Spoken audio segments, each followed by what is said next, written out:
Hello বন্ধুরা, আজকে আমি একটা নতুন রেসিপি নিয়ে এসেছি। নারকেল কোড়া দিয়ে কচু। জানি না তোমরা কে কে রেসিপিটা আগে বানিয়েছো, খেয়েছো। তো আমি এটা নিরামিষ, যেহেতু আমি নিরামিষ গ্রহণ করি, ভগবানকে নিবেদন করে তারপর, তো সে কারণে আমি নিরামিষ বানাচ্ছি। তোমরা চাইলে একবার ট্রাই করতে পারো। তো দেখো কেমন করে আমি বানাচ্ছি, আর তোমরাও কে কেমনভাবে বানাও সেটাও কমেন্ট করে জানাবে, ঠিক আছে? যাই হোক, আমি এখানে তেল দিয়ে দিয়েছি, সাদা তেল দিয়েছি, কিন্তু এটা সর্ষের তেলে বেশি ভালো হয়। তো এখানে শুকনো লঙ্কা দিয়েছি, একটু কালো জিরে দিয়ে দিয়েছি। এবার একটু তেজপাতা ফোড়ন দিয়ে দিলাম।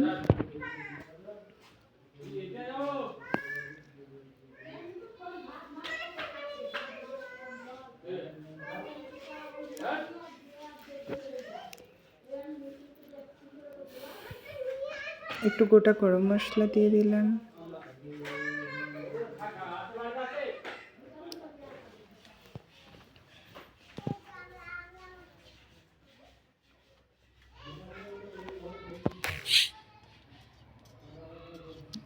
এবার এটাকে একটু ভেজে নেব।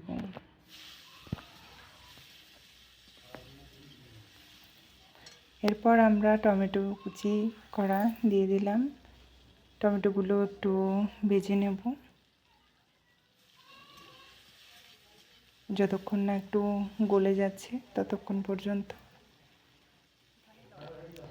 আর টমেটোর মধ্যে একটুখানি লবণ দিয়ে দিলাম, যাতে টমেটোটা তাড়াতাড়ি সিদ্ধ হয়ে যায়।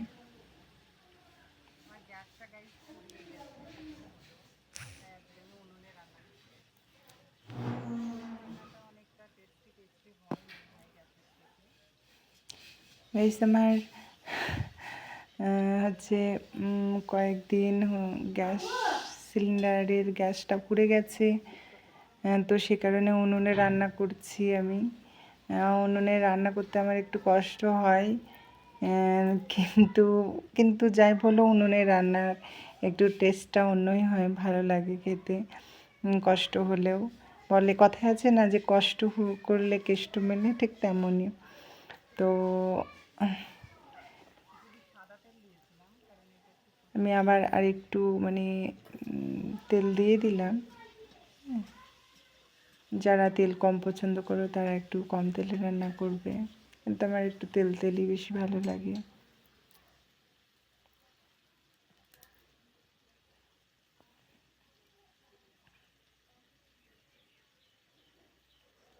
আমার এই নারকেল দিয়ে কচু রেসিপিটা খুবই ভালো লাগে খেতে।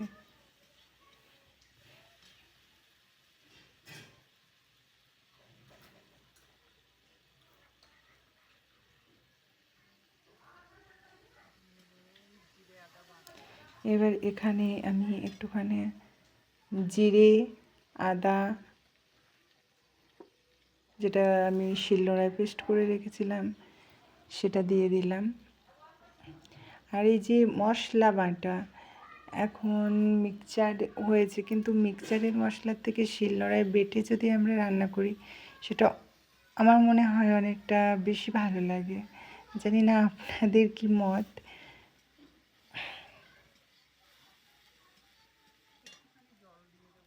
জিরে আদাটা দেওয়ার পরে কিছুক্ষণ আমি কষিয়ে নেব।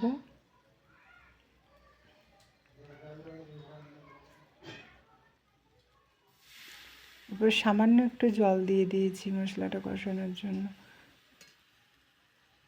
অনেক সময় হয় কি, শুধু তেলের উপর মশলা দিলে একটু জ্বলে জ্বলে যাওয়ার ভয় থাকে, কিন্তু হালকা একটু জল দিয়ে দিলে ওটা জ্বলে যায় না, আর খুব সুন্দরভাবে মশলাটা কষানো হয়। এরপর আমি হলুদ দিয়ে দিচ্ছি পরিমাণ মতো, একটু লঙ্কা গুঁড়ো দিয়ে দিচ্ছি ঝালের জন্য।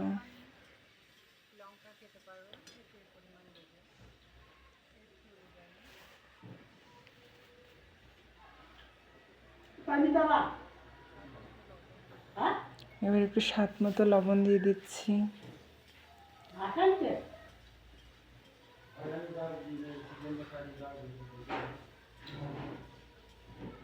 ভালো করে কষিয়ে নিতে হবে।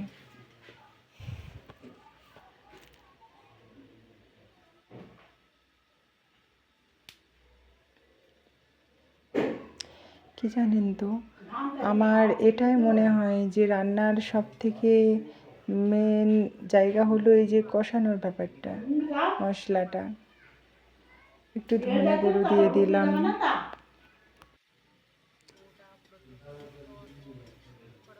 ধনে গুঁড়োটা দিয়ে আর একটু কষিয়ে নিলাম।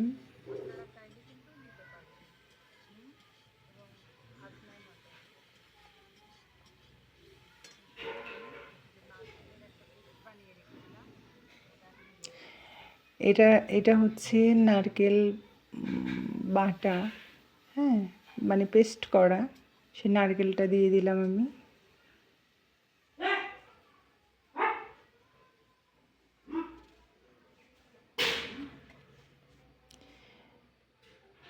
ধনে গুঁড়ো একটু কম হয়েছিল মনে হচ্ছিল, সেই কারণে আমি আর একটু দিয়ে দিয়েছিলাম।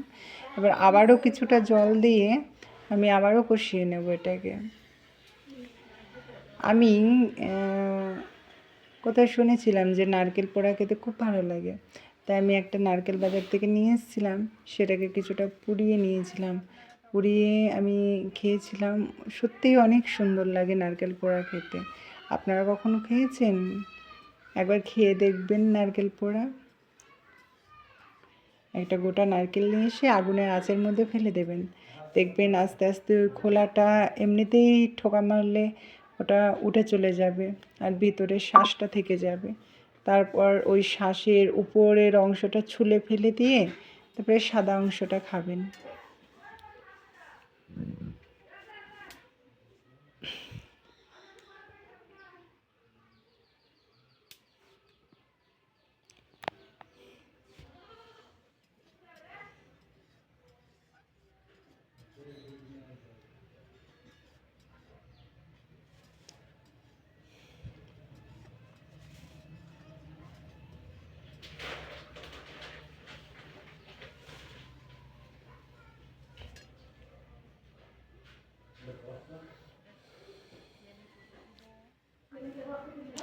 এইবার আমি আগে থেকে এই যে গাঁটি কচুগুলো সিদ্ধ করে রেখেছিলাম, সেই কচুগুলো এখন দিয়ে দিলাম।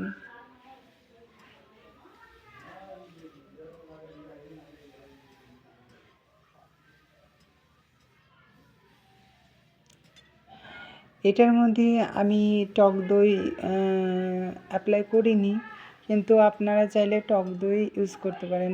এর সাথে টক দই ফাটিয়ে নিয়ে দিলে আরেকটু বেশি ভালো লাগে, কিন্তু যেহেতু আমার হাতের কাছে ছিল না, তো সেই কারণে আমি দিতে পারিনি। তবুও এভাবেও ভালো লাগছিল, কিন্তু আপনারা চাইলে এটা দিতেও পারেন, নাও দিতে পারেন, কিন্তু আমার মনে হয় দিলে একটু বেশি আমার ভালো লাগে।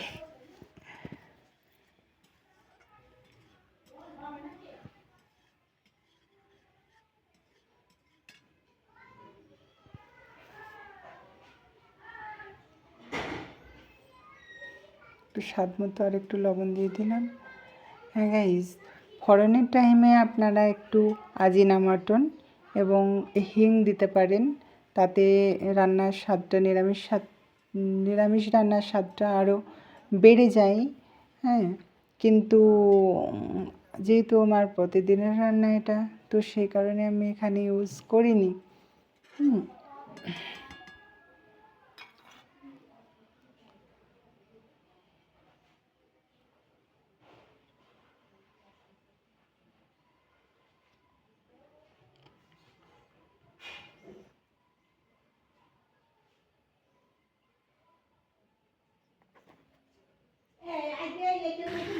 আমি এখানে একটু রেখেছিলাম সর্ষের কাঁচা লঙ্কা বাটা, ওটা এর মধ্যে দিয়ে দেবো। এখানে একটু সর্ষে আর কাঁচা বাটা লঙ্কা, মানে কাঁচা লঙ্কা বাটা ছিল, তো সেটা আমি এর মধ্যে দিয়ে দিলাম, সর্ষে আর কাঁচা লঙ্কা বাটা। সরি বন্ধুরা, আমার কথা বলার ধরনটা এত ভালো না, আর একটু সর্দি ভেতরে লেগেছে মনে হচ্ছে, তো গলাটাও সেরকম তত হয়তো ভালো শোনাচ্ছে না।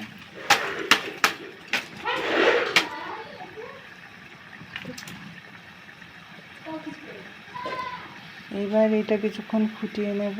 জল দেওয়ার পরে জল দিয়ে দিয়েছি, আমরা সর্ষে কাঁচা লঙ্কা বাটা দিয়ে দিয়েছি। এবার এটা ভালোভাবে ফুটে যাবে, তারপরে একটা মাখো মাখো ব্যাপার চলে আসবে। তারপরে আমরা ঘি একটু গরম মশলা দিয়ে নামিয়ে নেব।